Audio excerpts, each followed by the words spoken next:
Hello, everybody. Welcome on the Lightroom Data Show, and welcome on the first episode of Season 3. We have some Wow. amazing for you. This year, we're going to cover, quantum computing and AI, machine learning, data science, data governance, data management, and so much more. And today's topic is very special to me because it's something that I'm very, very interested in, and I think we're going to just hear a lot more about it in these coming years.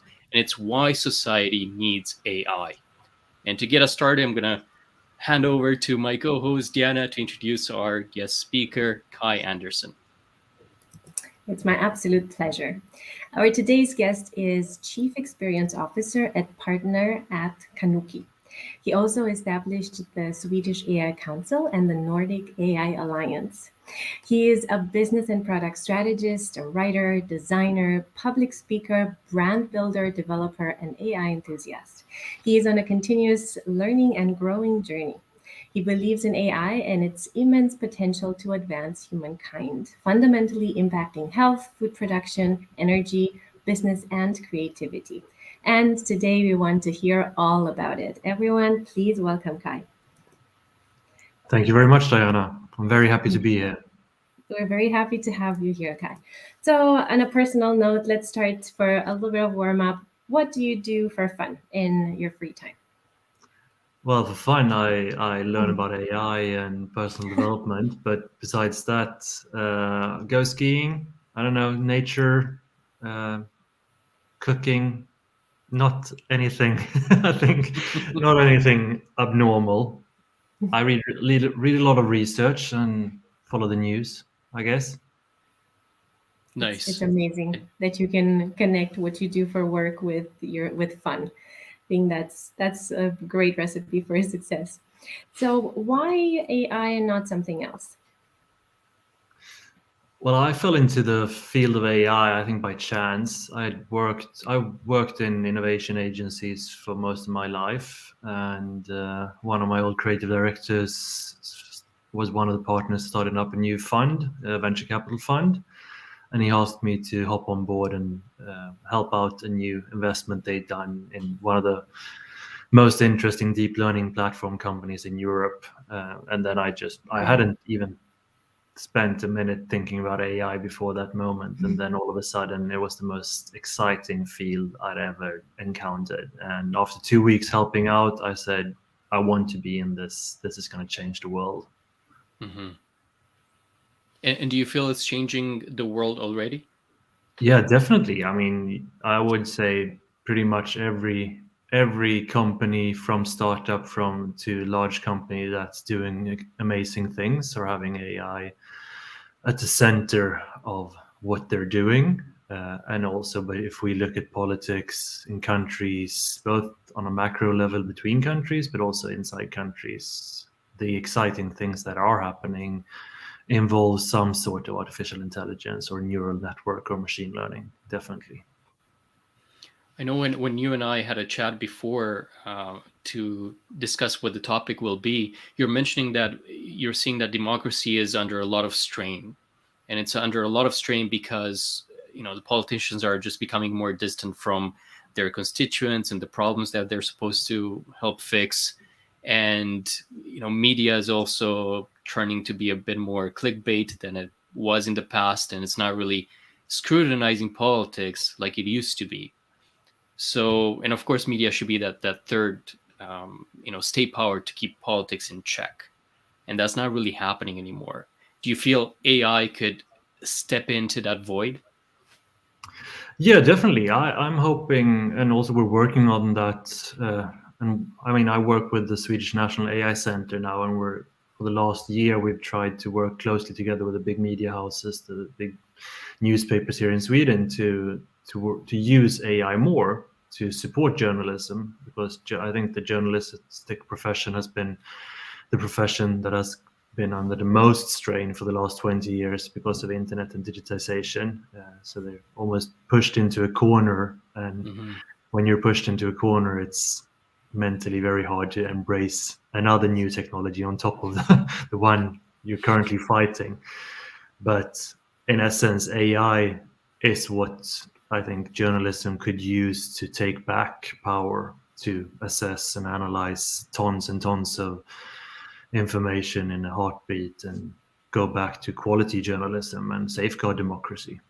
Can you give us an example on how AI can help with that? Can help journalists?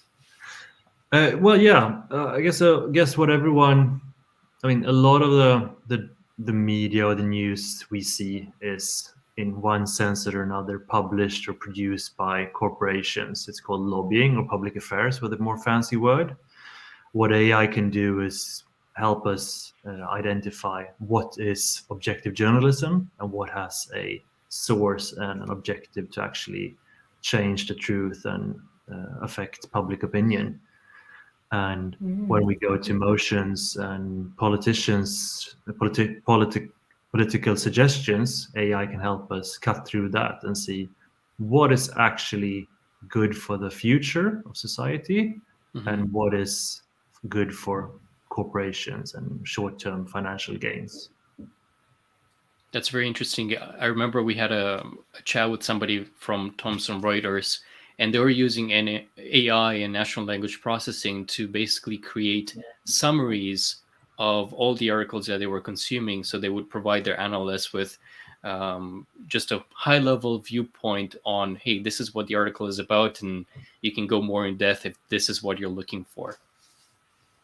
Yeah, I think those models that you are mentioning now, the natural language processing models like BERT and the new ones, even more powerful ones that are open source, I think can help us safeguard and reinvent democracy in a sense.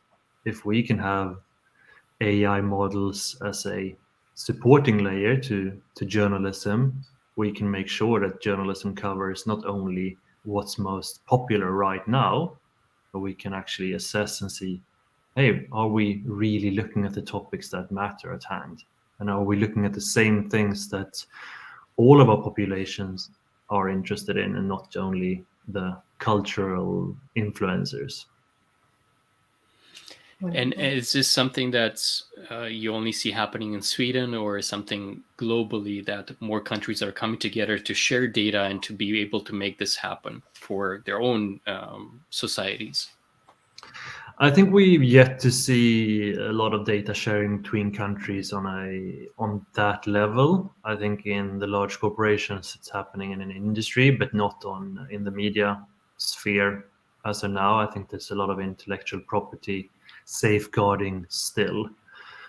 And from what I see in the US, I would say that the big newspapers are increasingly using natural language processing as part of their work process. But that's also because they have a large enough reader base to be able to do that. I think we're going to see some differences in terms of market size when it comes to being able to have enough data and infrastructure to work efficiently with AI to support journalism. Nice. Now, I would also imagine that AI is currently also used in the military quite a bit, and the central intelligence agencies, and to safeguard the safety of the citizens. But as Kate Strashny is mentioning here, what are your top 3 use cases for AI in society? What other applications are there for AI for the benefit of society?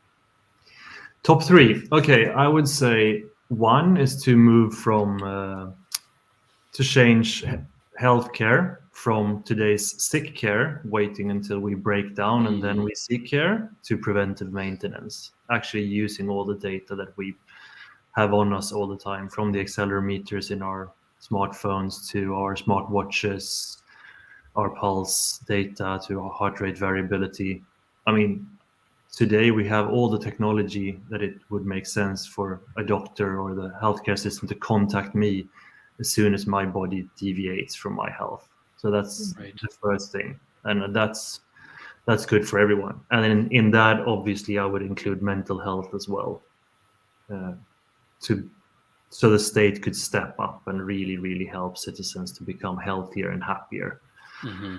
That's the first thing. The second thing I would say is schooling and grammar school. I would say, instead of educating our children on conveyor belts in a 150-year-old system, we should use AI to at all times better understand what they are prone to learning at that single point in time and provide the teachers with that knowledge, because kids, they develop at different stages and at different pace and understand different topics and contexts differently. So I think it's unjust to have them learn the same kind of math at the same time, even though they're different mature. Hmm. And I would say, I think the third one is truth.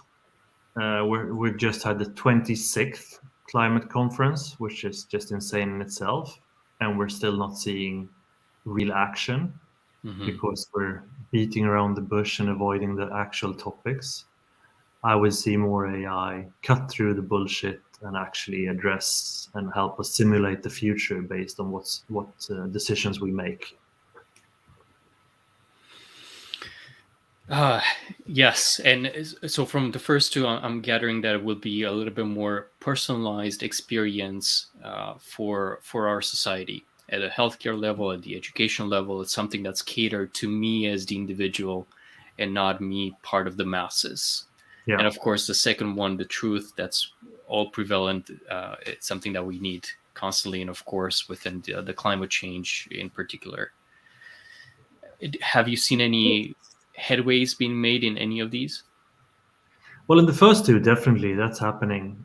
There's a lot of companies and a lot of initiatives. Where, I mean, we're working with the healthcare system in Sweden, and already the big healthcare providers in the US are increasingly using AI, and in China as well. I know, so that's happening.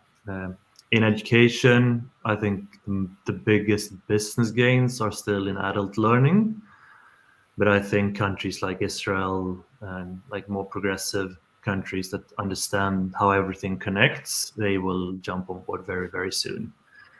In the last case, not yet, unfortunately. There's still it's still so uncomfortable to change, and so very, very comfortable to just keep discussing matters instead of actually changing.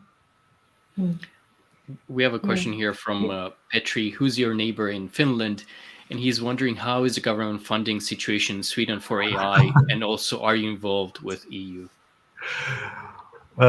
It's fun that it comes from Finland. So I would say no, we're okay funded in Sweden, but not as well as Finland. Finland is probably 100 times more funded than we are, and that's also why they're making a lot more progress and moving faster ahead. Um, we have slightly different models. We have a more decentralized model here in Sweden, but it's okay. But it could definitely be more. But it is a numbers game, but both in terms of money and access to data. Obviously, if you are MIT and you can put 1 billion into AI research, you're going to make more progress, or like in Canada.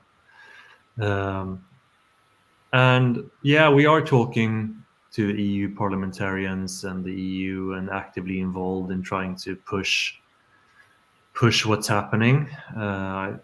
And I think we've done a lot of progress, made a lot of progress over the last 4 years. It's a little bit of a struggle.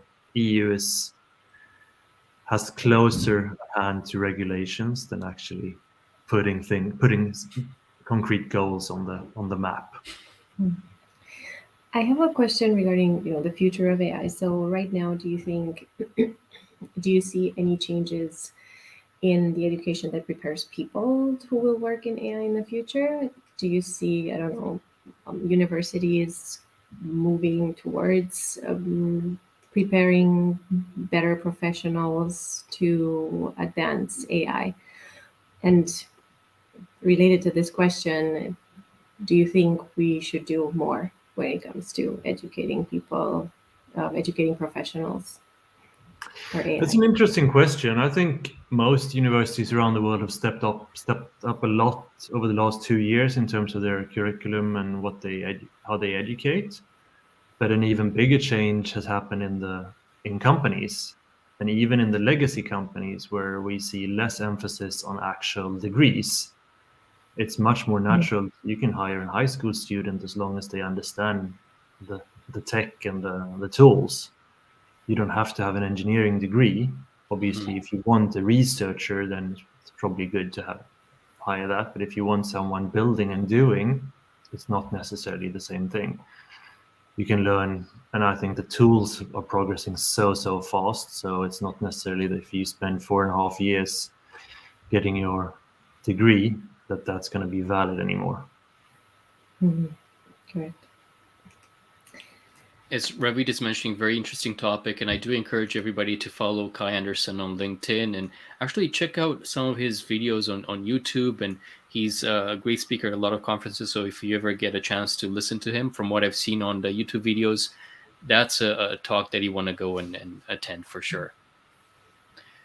So we have another question here from Petri. Kye, I think we are still under investing and it's not coherent. Happy to talk. Thanks, clear answer. Yeah, no, I'd like to bridge from Petrie's comment there. Yes, where the levels of investment are really low compared to the value potential. And that is a signal that those we have elected to safeguard our future are not maybe fully understanding what value this holds and what it can open up. Mm-hmm. And it does feel like China, for example, is investing heavily or so much more than a lot of the Western countries.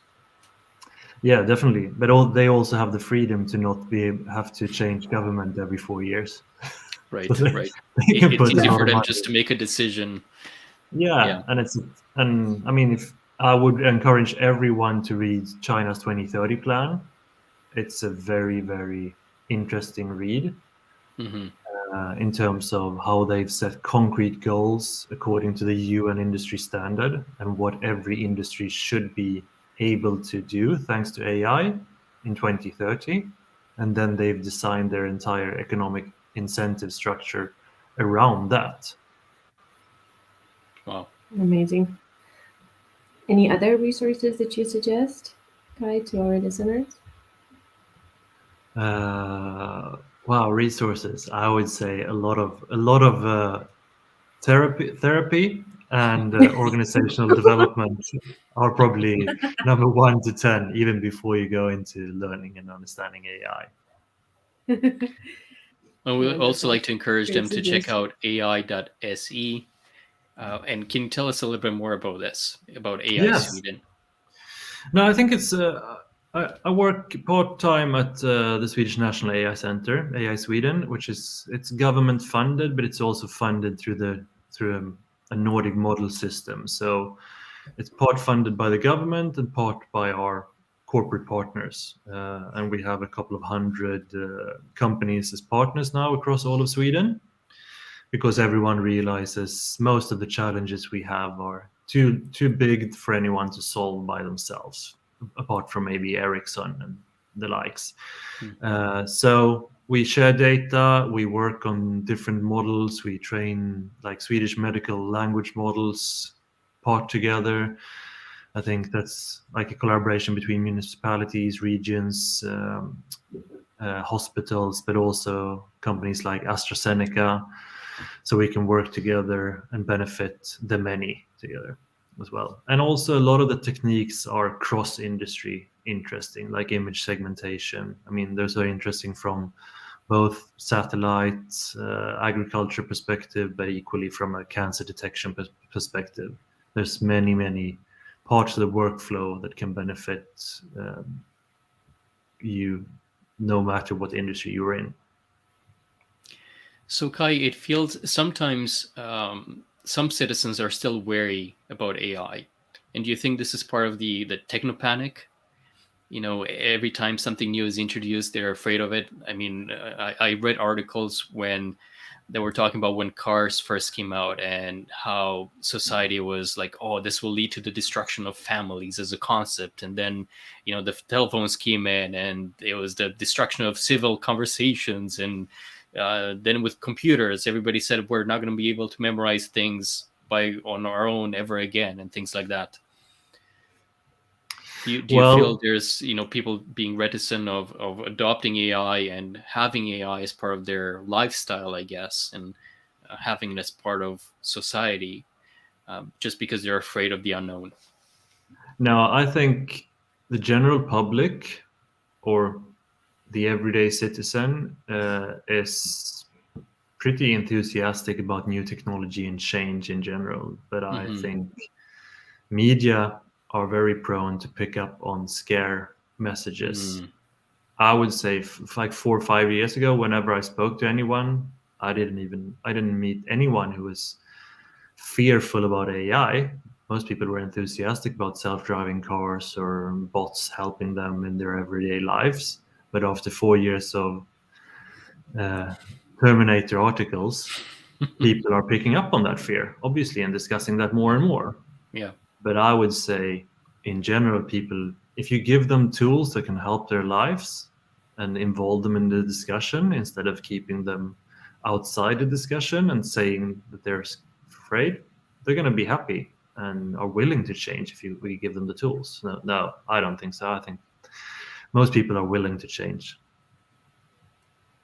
So Nice. what's happening with AI ethics? Is there some sort of a worldwide consortium that's coming together to decide, what these principles should be, or is it still at a country level?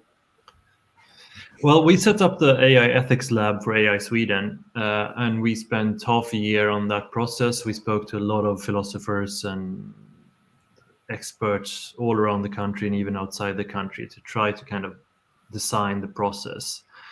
And the first thing is we didn't come up with one single case of ethics problematics that was specific to AI only. Everything fell in under normal ethics cases, existing policies, existing regulations, just at a higher pace or maybe a faster speed.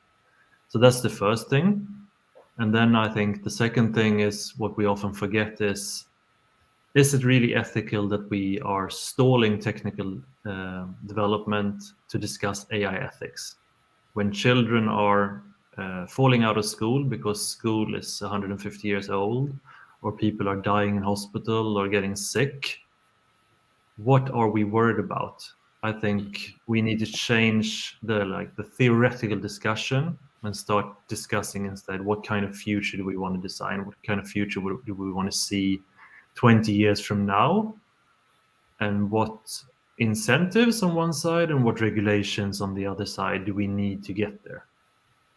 Because we're very fast at like painting up this scary picture of AI, but we're very hesitant to even mention the fact that we are unethical right now. We are discriminating whenever anyone applies for a bank loan. We're discriminating, and so on and so on. And what AI and data can do is help us be more objective and more transparent.